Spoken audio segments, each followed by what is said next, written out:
Each one of us has experienced hunger before. There could be some of you who are hungry right now. But the hunger I want to talk about is not hunger for food, but hunger for excellence. We would look at how we can develop that hunger and that appetite for excellence. But let's start with some definitions. What is excellent? Let's try and define what we mean by excellence, or to excel in our lives. I'll give you three concepts that will help us to define the word excellence. The first is, when we say something is excellent, it means it is the highest or the superior quality. Excellent quality is always the highest. It is always the best. It is always superior quality. Second is that excellent has to do with quality that always stands out. For something to be outstanding, it must stand out. So excellent quality is separated or separates itself from the normal standards. Excellence is quality that is always improving. Quality that is always improving. So excellence is not just an activity we pursue and achieve, but it is a commitment to be ever improving, constantly desiring to be better, constantly desiring to upgrade, constantly desiring to stand out. It's a process. It's not just something you do once, get over with, and just proclaim yourself as excellent. It is something that must happen always. It's an always thing, ever progressing. Excellence will always help us to reach beyond the mark, and it will always deliver superior quality. So when we talk about excellence, this is what we have in mind. Proverbs chapter 22, verse 29. Do you see a man who excels in his work? He will stand before kings. He will not stand before unknown men. Now, since there are a lot of women and you may think that excellence is only for men, I will paraphrase it, including your particular gender. Do you see a woman who excels in her work? She will stand before queens. She will not stand before unknown women. Gender balance, isn't it? So everybody has got their portion in it. So it just gives us an idea of what excellence is. And there are four concepts that are embedded in that one little verse. The first thing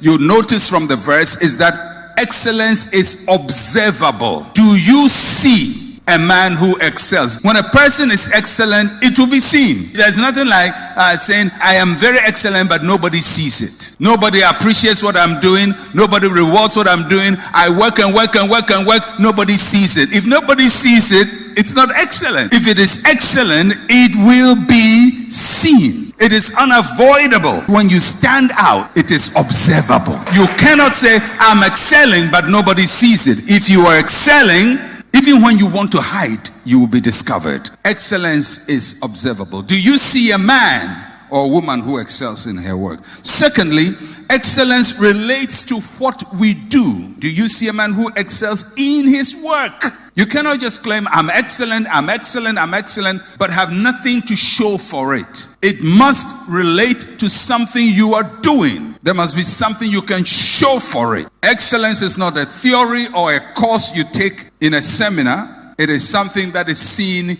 in our work. Thirdly, excellence brings us out of the unknown. It brings us out of the unknown. Look at the passage. It says, he will not stand before unknown men or women. One way to gauge whether you are excellent or not, ask yourself, who are the people I work before? Who are the people I perform for?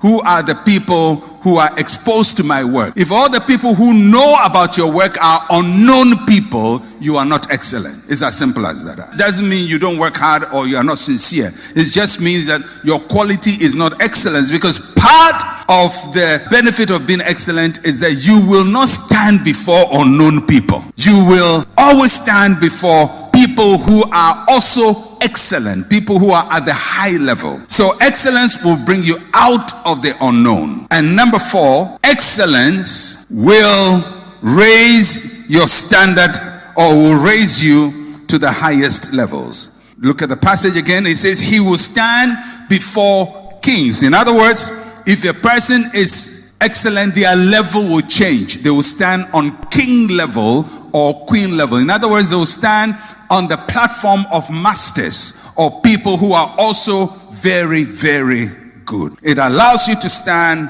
on a higher level of life. It will introduce you to the circle of people who are very high. So excellence is observable. It relates to what we do. It will bring us out of the unknown and it will elevate us. There are great benefits for being excellent because it makes your life better. It lifts you up. It brings you before great people and so on and so forth. At any point in time, there are people looking for excellent people. At this material point as we are talking, there are corporate organizations, corporations, industries looking for people to pay big amounts to. There is somebody looking for somebody to employ them and pay them $100 million every year. Right now, there are people looking for somebody to pay $50 million to right now per year. I know how. I look at your face, you look very dazed with these amounts. So I'm watching your face. 100 million. There are people who are being sought for to be employed, to be paid $100 million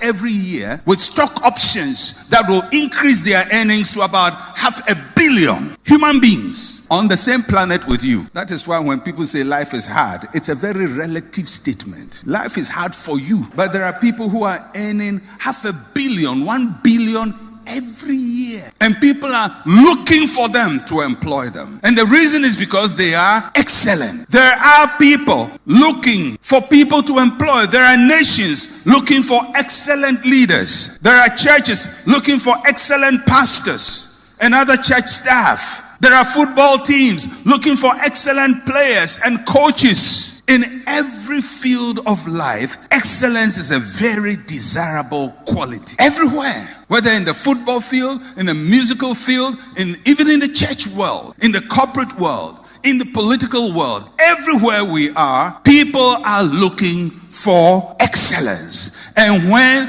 they find excellence, they pay excellent salaries. So if perchance you are not being paid well, may I suggest to you, to your own displeasure, that as nice as you think you are, your performance is ordinary. Just because you think you are worth more does not mean you are worth more. People want to be paid because they've worked in a place for a long time. They've been loyal. They've been faithful. I didn't go anywhere. It's all good. But the value of a person is not just how long you have been in a place. It is how excellent your work is. Because when you are excellent, you don't actually go looking for a job. The job comes looking for you. Do you see a man who is excellent in his work? Scripture says he will not stand before unknown people. When you go to work, look around you and ask yourself, who knows this one? Who knows this? Who knows this? Who knows? If nobody knows anybody you are working with, go and read the Bible. Go and read Proverbs chapter 22 verse 29. It is a picture of you. Most of us want to be excellent people. Some of us even think we are excellent people, but we are not getting the benefits of excellence. So why is it so hard? Proverbs chapter 16 verse 26. In the New King James Version, which is my preferred version, it says, the person who labors for himself, for his hungry mouth drives him. But I read it in the NIV, New International Version, and I liked it, the rendering, better than how the New King James renders it. So I took the liberty to copy the NIV version of it to paste. Proverbs 16 verse 26 in the NIV, the appetite of laborers works for them, their hunger drives them on. I have taken the liberty to underline two words in that verse. Appetite